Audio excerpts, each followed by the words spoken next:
The U.S. President Donald Trump says the pain for Americans will be worth the price as companies and consumers brace for the fallout from his sweeping tariff plan. Mr. Trump signed off on levies for America's top 3 trading partners on Saturday, citing the immigration and fentanyl crises as reasons. The move drew condemnation both at home and abroad after Canada and Mexico ordered retaliatory measures. China likewise vowed to take action. Top Democrats also sounding the alarm on the trade war that's set to be launched on the 4th of February. I am saying to President Trump, stop these tariffs. You campaigned on lowering prices. You campaigned on this wallet. But your tariffs will have more money come out of this wallet for so many goods and services, for food, for clothing, for cars, that you should stop it. Mexico says it plans to defend itself against U.S. tariffs today. President Claudia Sheinbaum said her nation will be forced to react in kind to the U.S., but noted that any escalation will impact the economies of both nations. Esta medida del 25% de los aranceles tiene efectos para ambos países, pero tiene efectos muy graves para la economía de los Estados Unidos, pues va a elevar los costos muchísimo de todos los productos que se exportan de México hacia los Estados Unidos. Va a tener un 25% más de costo. Both Canada and China are also readying suits to file at the World Trade Organization challenging President Trump's tariffs. A Canadian government spokesperson says Ottawa considers the levies to be a violation of trade commitments the U.S. had undertaken. The statement cited the U.S.-MCA agreement that Trump himself signed in 2020. For more, let's speak with Matthew Holmes, who's Executive Vice President and Chief of Public Policy at the Canadian Chamber of Commerce. Matt, very good to have you on the show this morning. Thanks very much. Now, this isn't a total surprise. So, how are Canadian businesses going to respond to the incoming wave of tariffs? Are they prepared? I think when you're discussing a profound tariff of this scale and this breadth to our economy, I don't think anyone could be fully prepared for this. So we've had a number of our members stockpiling and increasing the activity of their trade over the last few months, anticipating that this might occur, not knowing exactly how deep the tariff may be or which sectors might be targeted, but seeing an all-out tariff on all goods and trade with Canada, that is quite profound, quite disturbing, and it will impact businesses. Even those who are not directly trade exposed will feel this. It will ripple through our economy very rapidly.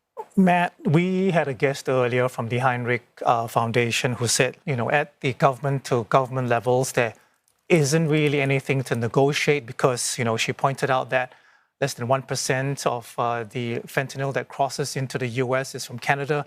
Likewise, for crossings into the United States. But I'm wondering, at the business-to-business level, are your members making efforts to talk to their counterparts elsewhere to perhaps persuade them to exert a bit of pressure on the Trump administration to reconsider this move that is going to kick in on Tuesday?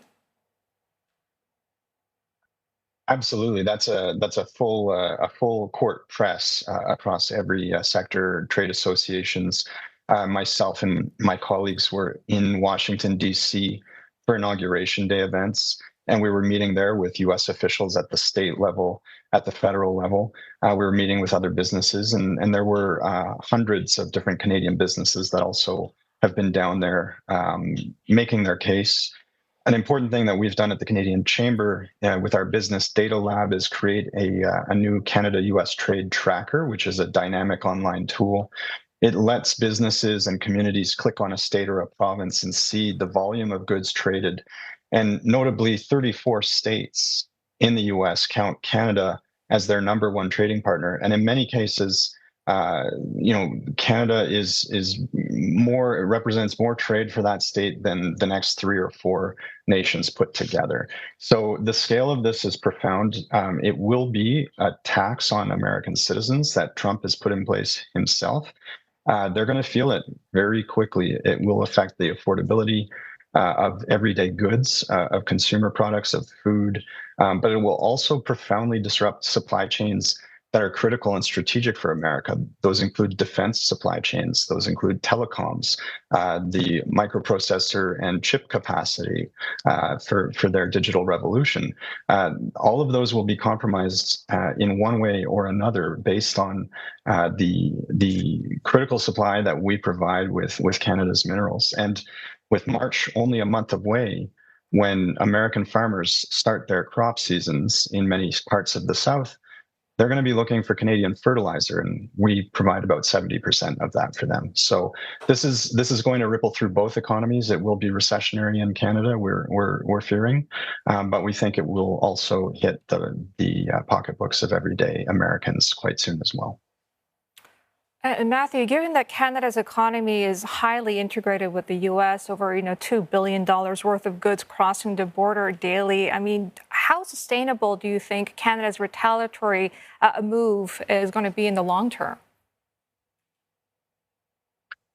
Yeah, it's a very good question, Julian. I think we're not seeking. We've always advocated for tariffs only as a last resort in retaliation if forced. What we've seen here is a full frontal assault, and so we feel that the government does need to respond.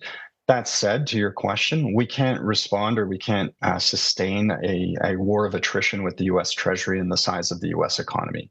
We're still a small player when compared to the might of the U.S. economy. And so what we have to do is look at where we have critical leverage, where we have essential goods that they are very reliant on. And frankly, if they don't supply them from us, they will have to turn to Russia or to China in most cases to supply many of the minerals and materials and ingredients and components that Canada currently supplies them with.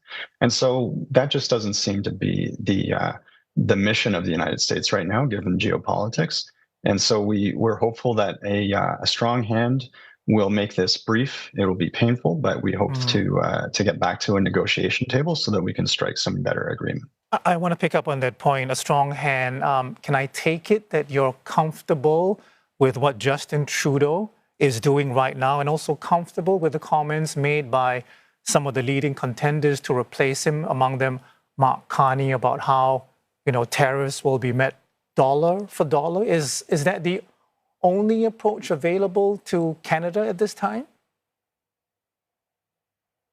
Well, again, I think a strategic and precise approach. We're not looking for a full tariff retaliation against the United States, and I'd advise against that. I think we need to look at where can we get their attention, where can we make it felt, and bring them to the negotiation table. One of our biggest sectors is energy. They're very reliant on that from Canada.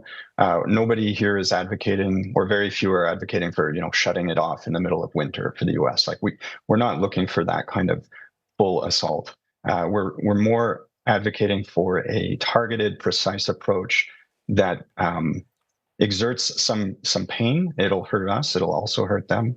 It helps them see that this is actually a tax on their own citizens, and that the economic partnership, the historic and globally unprecedented partnership represented by the North American Free Trade Agreement and now by the USMCA, is something worth protecting, something worth building upon, and represents close to a third of global trade, so global GDP.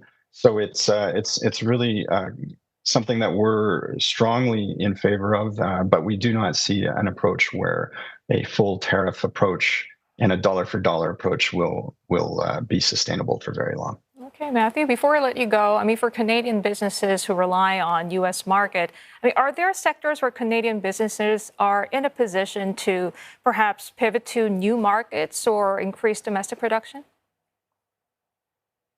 Yeah, it's a great question, and actually, Singapore is one of those markets. I think Canada's been doing a lot to build more trade relations with Singapore and throughout the ASEAN nations, the Indo-Pacific region, and the Asia-Pacific. We've been leading a number of Team Canada missions. Actually launched it in Singapore in February 2023, and we have I think a lot of good to build on, both being initial or original signatories to the CPTPP agreement as well.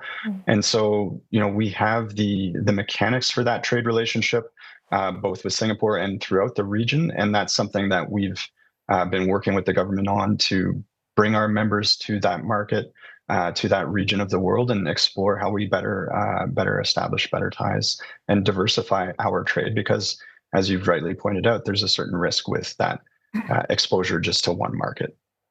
All right, Matt, we got to go, but thank you so much for talking to us this morning. Matthew Holmes is Executive Vice President and Chief of Public Policy at the Canadian Chamber of Commerce.